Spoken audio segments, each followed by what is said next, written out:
Greetings, this is Griff Ruby, the Nostalgic Catholic, introducing another series I want to start. Not that I'm stopping the other series, I'm just taking a break for a while before I can return to some of the other things I've been working on. And this one is maybe something a little more apropos to my description as a Nostalgic Catholic. This, of course, is the Touched by an Angel television series. So I reviewed maybe only one or two films, a handful of other books, and a ton of Asimov material. It's time to move into something else, to initiate something else, a series. And I'm not yet sure how this is going to look as I go, but I can at least introduce this whole series, and it gives me a little chance to talk about each and every episode, to review the story, its strong points, its weak points, the interesting points. And one other thing is that being a Nostalgic Catholic in particular, a lot of these stories, well, they, in some ways I would have to say, suffer from trying to be from a very vaguely generic, I can't even say quite generic Christianity. They'll sometimes meld into other things. I know there's some Jewish stories, and there may be one or two others. So, the thing is, if you really wanted to do real angels, it would be strictly traditional Catholic. Well, we're talking national television. National television doesn't, could barely respect even something vaguely Catholic, let alone something that's really, truly, fully, and authentically Catholic. So they kind of have to make things generic. And sometimes the stories suffer a bit from that, especially in view of the fact that you have to come up with some rather fanciful ideas about the life and existence of the angels. And this whole thing started in an era where, for no clear reason, angels sort of became fashionable, especially among, Christian / quasi-Christian circles. You have people that are not all that interested in Jesus Christ, but they want to read a book about angels. And books were selling about that. People, these angels, they can help people out, do good things, and intervene in ways. Well, but really, it's God who chooses to intervene. Angels, good angels anyway, which is the only kind we really should care about pretty much, intervene at the direction, or at the very least permission, of God. The other kind, of course, will intervene in other ways, in whatever ways, some power may be granted to them. The devil was, in this book of Job in the Bible, the devil was granted permission to do certain things to poor Job. Since we talk about the patience of Job and all the stuff he endured and took it pretty well, all said and told. So we have the expression, the patience of Job. But, on the whole, even there, he was allowed some things. He could take his property, he could take his family, he could even take his health, but he couldn't take his life. And so Job endured all of this stuff, and for the longest time he's got these discussions with his various friends, so-called, who think, he must have done something wrong if all these bad things are happening to him. And, okay, that's the story of Job. There's some connection here, but it's best kind of visited as it comes up. So I'm not really going to dwell on that very much. So the idea is to introduce and briefly discuss each of the various episodes as we march through. Now, let's describe several things here. It's actually part of a somewhat larger franchise, because it not only includes the Touched by the Angel episodes themselves, but it had a spin-off.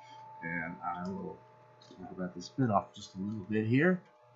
The spin-off being the Promised Land.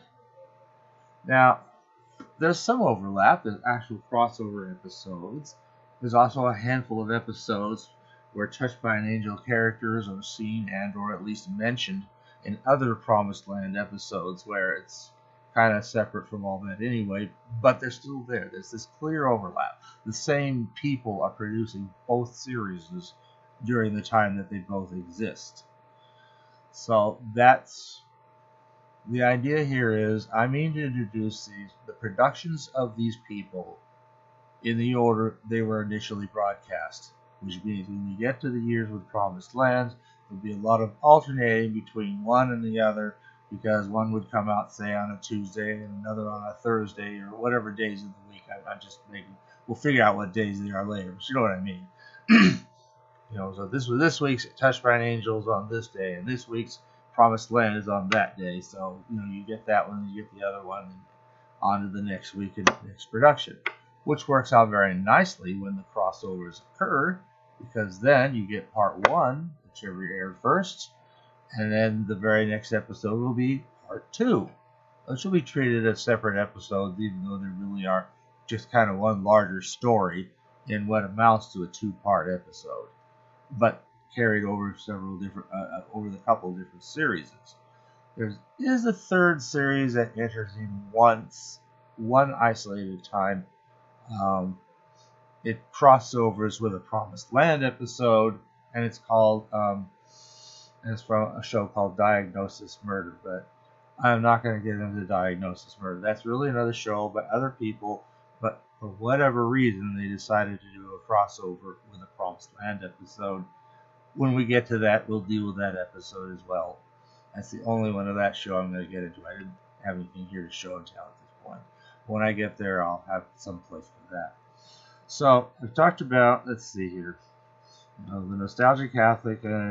Review these things, going to comment on these things from an authentic traditional Catholic standpoint, where applicable, where it makes much difference to the story. In a lot of cases, I mean, the real interest of all of this is in these stories, God, as it were, intervenes in the lives of people through the help of through the specific assistance of these various angelic beings. And I mean, we can't all help but wish, oh yeah, I would love to have an angel show up and, help with something that matters or whatever. Who wouldn't? Well, I don't know, maybe some people wouldn't, but people should want this. I think most people would probably be better off if just once in a while they could hear something from God that they know is from God. Because, I mean, any preacher can stand up there with a Bible and quote some stuff out of it and comment on it, and it may or may not be a decent comment, or may be useful. It may hit you in the heart and make you kind of realize something that you need to realize. But even there, do you really know that's from God? I think there's room to question it. Sometimes a person can be very moved or convinced by something that actually is not of God, and that even happens at least one place specifically I know of in all of this, and maybe in subtler ways in other places as well. So, and then the next thing is we're talking about not only Touched by an Angel, Promised Land, and an isolated episode of one other show that we brought in at one isolated point. Now, one other thing I want to get to is the next thing I want to get to is my sources. Now, most people, when they think of Touched by an Angel, they think of the basic sources where the CBS DVD has released season sets of all 9 seasons of Touched by an Angel. This is season 5 here. We'll see more of it when we get to reviewing the episodes from season 5, but this is just a specimen of these things. They open up, and you got lots of DVDs in there. So you got a whole season. So you got all these DVDs, and that should have everything, pretty much. I know of at least one instance, and as I go through, I intend to compare all of these where I have them to see, because sometimes there can be differences where, as originally aired and maybe also as captured, let us say, on a videotape, it could be different in some way. It might be just a change of background music. It might be some short scene added or deleted. Who knows? We'll see. or maybe they're so absolutely identical. When we get to some of the crossovers with Promised Land, I'm kind of curious to see when we get down to the crossover episodes, do they come on as Promised Land when we're doing Promised Land, or do they get turned into Touched by an Angel? Because usually the episode was already made as a Touched by an Angel, as a Promised Land, but then to collect it as part of the Touched by an Angel collection. They put the two there, and then they give it the Touched by an Angel intros and outros and credits and so forth. Things like that. I'm going to track all that good stuff so we know, because you know how I like to track down the differences, if any, and if there's none, that's okay. I just say there's none that I can find, move on. But what are the sources for this? Well, during the televising of the series, which started in 1994 and continued in the fall of 1994 to the spring of 2003. So, again, so that's 9 seasons. During that time, the DVD, although the DVDs existed, no DVDs were officially released. There may be bootlegs, but I'm not counting bootlegs, and I don't have any. So, they came out on VHS tape. So this, and also another one, this, came out on VHS tape. Now, let's start with the basic series. These are, of course, CBS Video, and the VHS tape would feature 2 episodes, maybe with some sort of a theme to them, or sometimes one will be like a follow-on to another. There could be a variety of different reasons in the selection of the 2 episodes that you would have, because a whole tape like this is good for 2 hours of material, video material. You could put more on there, but then the tape has to run more slowly. The video quality is lower. It doesn't age as well. Even as it is, I'm not quite sure how some of these are going to sound when I watch them. Some degeneration of the magnetic signal will probably happen. Well, that was one main series. There was another one, and this one was Columbia House. To make you this little itty bitty logo here, you can see that. Columbia House also came out with a series of VHS videotapes of episodes from Touched by an Angel. They managed to put out fully 19, and they all look exactly like this, except that on the back they would list different episodes, whatever ones are on the tape. But the front would be exactly the same on all the Columbia House issues. And so it's like if you joined this club, you could get these tapes, and I've identified or found or tracked down 19, all in all, Columbia House Touched by an Angel tapes. Apparently, this seems to have kind of run out of gas somewhere by about the very beginning of Season 7. So everything in there is older than Season 7. Whereas the basic CBS Video series only has 14 tapes, so that's 28 stories. One of which is a Promised Land crossover episode, by the way. But other than that, they're all Touched by an Angel. And so that gives a nice early source for a lot of these. If you wanted to watch some of these or rewatch these things, and we're not counting those who copy stuff off the TV or the broadcast TV as their own tape or something. But just, you want to buy a tape, you want to have an episode, there it is. In the spring of 2003, of course, as we know, the series was done. It was canceled. It had gone for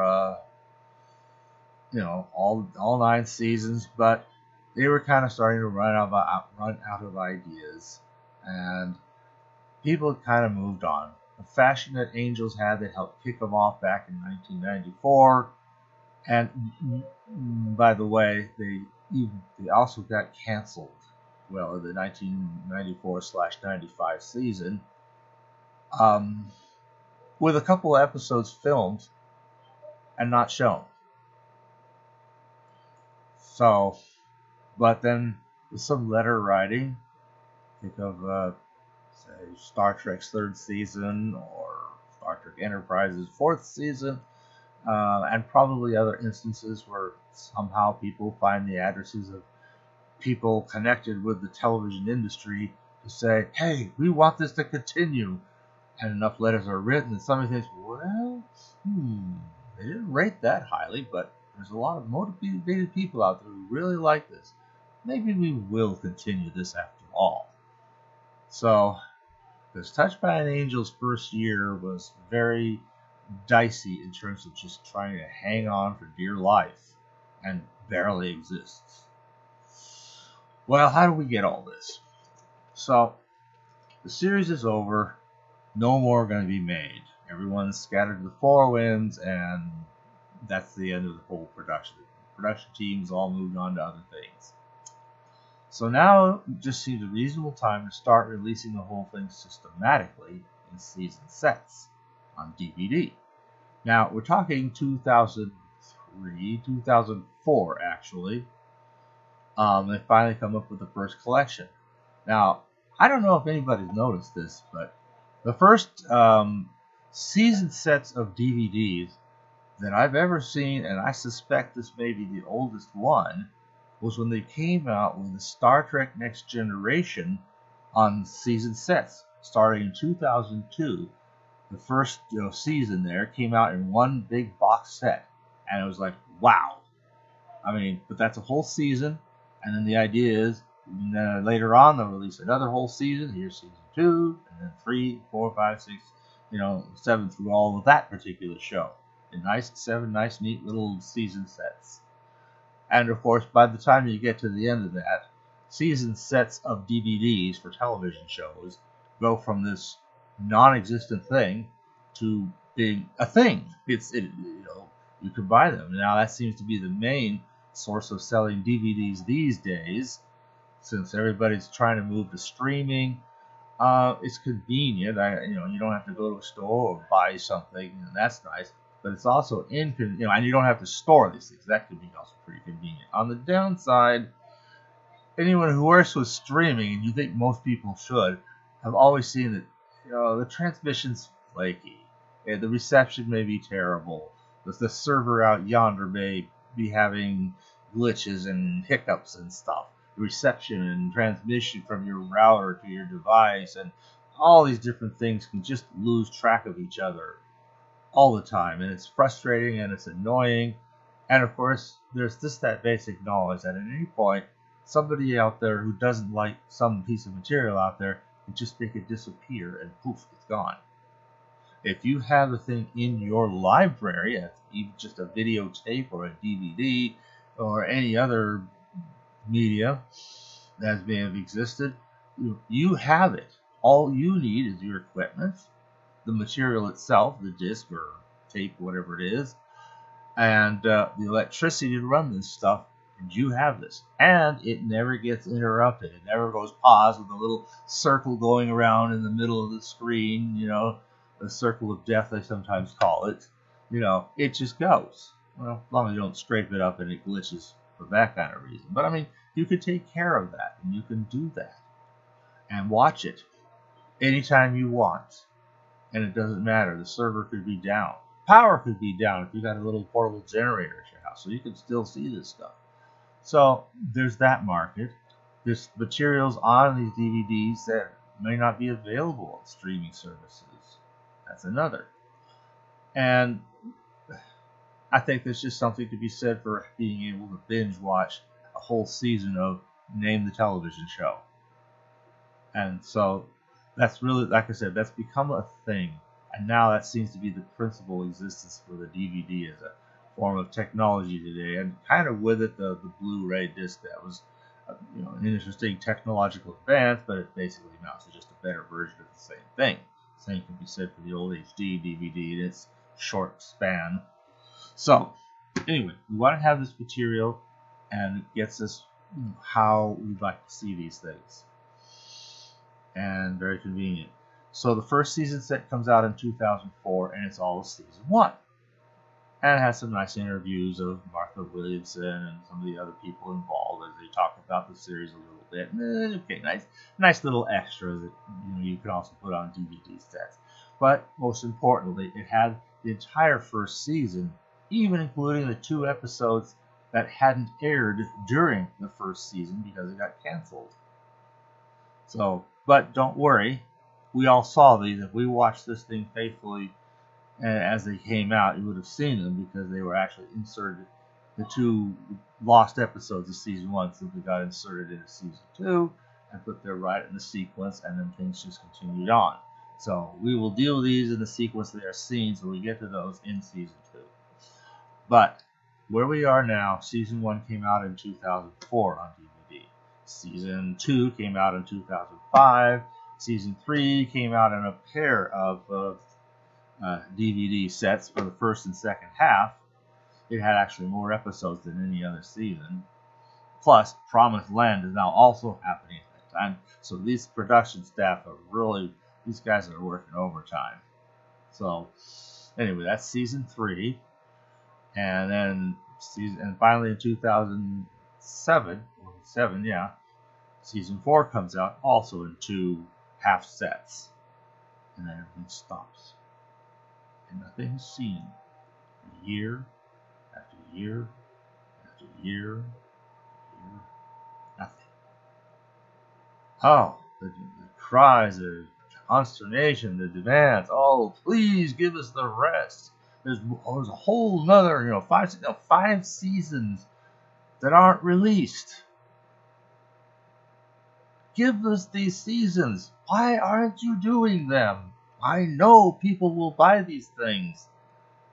And nothing happened. No word came out, no nothing. Just, you couldn't reach anybody. It went silent. It went dead. Well, in that time span, that is how I discovered these other sources. Because, on the DVD sets, you have first 4 seasons. Promised Land wasn't out. So other than whatever would have been seen in those first 3 seasons, that was a crossover. Gone. Turns out, though, you found a number of season 5 episodes in these CBS videos. It turns out that there are some other sources that would also have that. There is an Australian series, 5-volume set, kind of arranged chronologically. I only have here volumes 4 and 5, and these would actually give us a little sprinkling of seasons that came after 4. Then there were 4 sets of these things called, they each had a name, a holiday, hope, faith, and love were their themes, and each of these would just have 4 episodes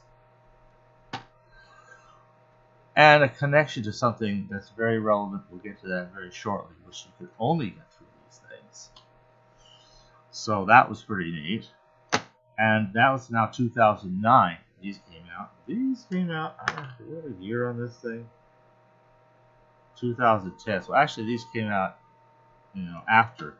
These came out 2009. These, Australian ones came out 2010. I think they're actually in PAL, so some DVD players may not play them very well. But on the other hand, they're region 0, so that at least they play in all regions. Okay. And then finally, the Columbia House series also had some post-season 4 episodes, only one of which is uniquely contained on this particular one I have here. So by the time you gather all this stuff together, there was actually maybe a slightly long season's worth of additional material that was already out there. So that was kind of neat. That was it. Until finally,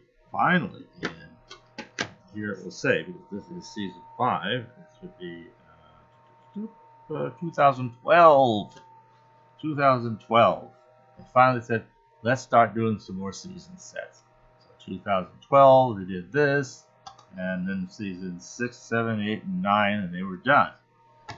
And that was it, until finally, somewhat later on, I think this is 2018, they even just decided one fell swoop, all 3 seasons of Promised Land. So now we're down to almost all the material is out there. Almost all exists. And that's all well and good and great. With one lonely exception, and that's what we're going to get to now. Now, what these four holiday, hope, faith, and love sets were good for, besides the episodes they contained, was a link that had to come from the DVD onto the internet. The link is dead now, unfortunately. But at the time when they were selling these for several years afterwards, the link was active. You could go there and get some additional materials. Which now brings us to the final and main thing I want to talk about here in this initial introductory episode. And that is, I will call it episode 0, otherwise known as the original pilot. See, Martha Williamson comes after this initial pilot. Some other people made this thing. They had some very weird ideas. I mean, Martha Williamson's ideas can suffer a bit from the fact that she's not a traditional Catholic. She's just some kind of vague, one of those generic Billy Graham style born again so-called Christians. You know, okay, at least there's gonna be who's gonna care about this and want this to try to be, you know, uplifting and that sort of thing. And I think it generally succeeds at that. So, but the first episode was made by people who had a darker idea thing, more sinister idea. In this production, according to Martha Williamson, these things were, they had this view of angels being recycled people or dead people or something. Well, at least some of them. Tess apparently would have been. So let's talk about that. Sadly, the original pilot is not released anywhere. Obviously not in any of these things. Nobody's yet thought of the idea of releasing DVD sets of all the obscure pilots of things, of television shows, some of which may have been incorporated into the series as broadcast, some of which may have been gathered into the DVD sets. I think of, for example, Gilligan's Island has a black and white pilot that's collected onto the, one of its 3 season sets. The pilot was never aired, but they did air that. I think Lost in Space had that. Some of these shows would have a pilot that wasn't aired, and of course, how many other pilots for things that never sold. I mean, you could have a whole series of sets of these DVDs or something where you just feature all these random pilots for all these television shows, some of which have never been aired, or some have been aired, but they sliced them and diced them a bit to make them fit in with the thing so they could just broadcast it and you're not wondering, where the heck am I? We know Star Trek had 2 pilots. We saw most of one as an aired episode, but with new opening and closing credits to fit the regular series' broadcast and a few minor snippets cut out for various editing reasons. You want to see the whole thing, that got released in Blu-ray not too long ago for the first time. The other pilot was for The Cage, and we saw substantial chunks of that sliced and diced into the original 2-part episode of Menagerie. But later on in the 1980s, we start finally getting released versions of the original full pilot, and so that kind of took some time to come out. So it would be neat to see these pilots in their original form. That would be cool. That doesn't exist yet. I'm just throwing that out there. But one of the things they had on here was a pointer to a special program called True Stories from Touched by an Angel. It also has a sequel, More True Stories from Touched by an Angel, but it's the first one that's relevant because they're talking about these different things that have happened to people's lives as they were in the course of doing these things, and sometimes these remarkable coincidences could almost be thought of as feeling like they have some sort of sense of divine approbation or something. Well, I won't go that far, but things did kind of sort of, call it providence, call it chance, whatever, did kind of seem to exist. Now, one of the things they had in that was a few short snippets from the actual pilot episode. I couldn't catch the snippets in motion, but I did get some stills. I'm going to present those. So, what do we know about this initial story? Now, the pilot story is best known for having been the place where we are introduced to the first of all, the idea of angels that interact, as a television series. Second of all, the particular characters and their names of Monica and Tess, played by the same actresses, Roma Downey and Della Reese. And one of the things that happened in this pilot that was like a really great thing is these two had a real on-screen chemistry that never failed them, that really sustained the program. And it was the one thing out of that otherwise not very good pilot that was retained and latched on and used throughout the whole series as we all publicly know it. So that is one part of it. It also has an angel of death. Apparently these angels of death are somewhat different from the angels of death like Adam and Andrew, and they have a Henry at one point, and there may be others, but those are the main ones by far. They had an angel of death. Apparently, the angel of death in that was a little bit more, I don't know if necessarily sinister, but maybe ominous. You see, he didn't go around in a black robe and carry a scythe, but he's kind of, he looks like a normal guy dressed in a suit, and he seemed to have power over life and death. Well, let's go on. Now, one other really interesting thing, which I only came across recently in another interview, was apparently it is in this pilot that we would learn how Monica got her name. Now, way up in the final few episodes of season 7, we're introduced to another angel to the group, Gloria, played by Valerie Bertinelli. And her character doesn't have a name until a little girl asks her, what's your name? She says, I don't know, I don't have one. And she says, well, sure you do. You're an angel, right? Yeah, well, then there it is. And she sings the Christmas carol, Gloria, and suddenly she comes out. Hi, I'm Gloria. She just got her name. Okay. And it's almost that ridiculously simplistic. It's how Monica gets her name. So it starts like this. What bits and pieces I've been able to put together from what I can glean is this. Monica does not seem to be a recycled dead person, but like this brand new angelic type being created de novo, falls into the sea and washes up on the shore of California somewhere. Now, the one set of pictures or short scene in this little featurette I was talking about shows a short picture of her on the shore, looking like a mermaid just washed up on the shore. I didn't capture it because it was a little bit racy. Let's just say some very carefully placed bits of seaweed kept it from being something you could put on national television. I'll leave it at that. So I don't have those images. There it is. But I did have snap at least a view of some of the other scenes they showed. Apparently there's a scene where she comes into the house. I can capture that as good as possible. I don't know if she's introducing herself to somebody.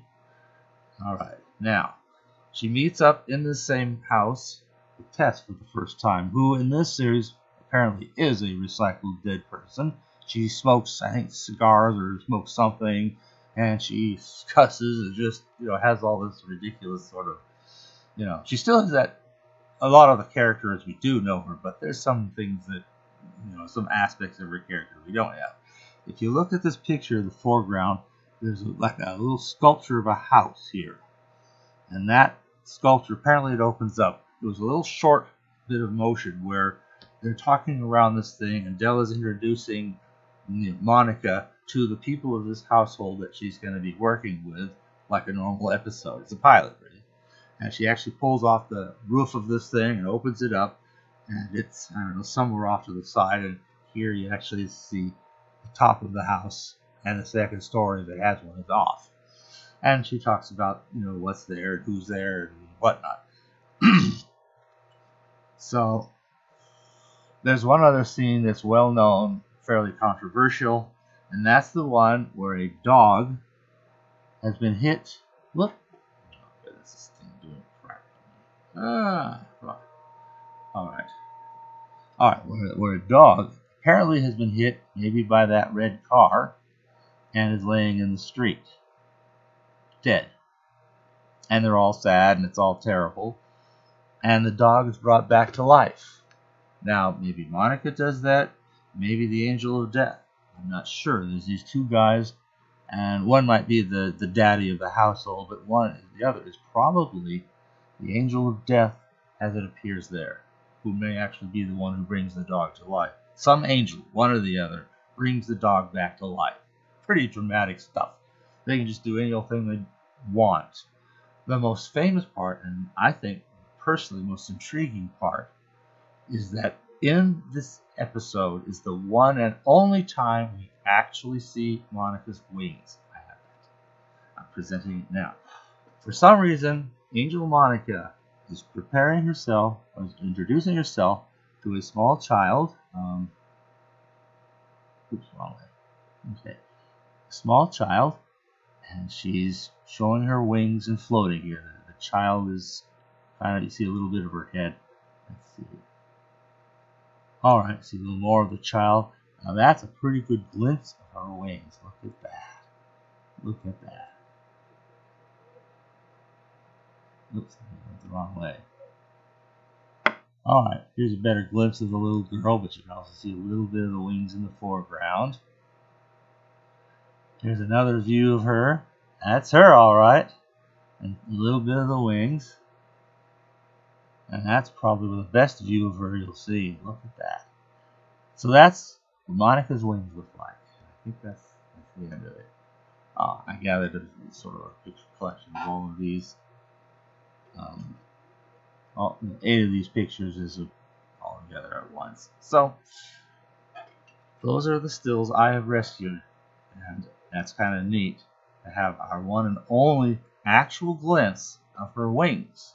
There is one place, one other episode in the first season, so we should get to it very soon, where she floats around and has something that's not actually wings, but a lot of fluttery robe-like stuff that is almost wing-like. It's as close to that as you'll ever get in the actual publicly available episodes.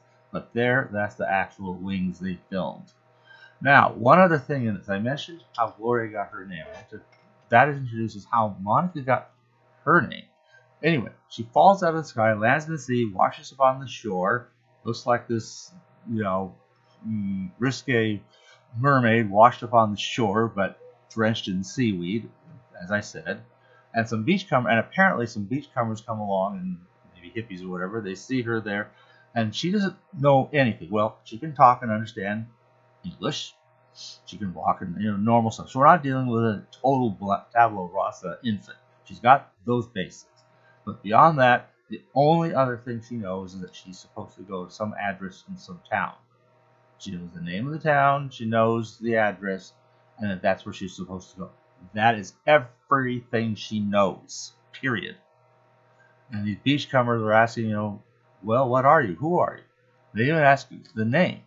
Well, she's exactly one name that she knows of, which is from the name of the city there on the California beach, namely Santa Monica. Yeah, we're talking the extreme west end of the old Route 66, Santa Monica. So that's where she gets her name.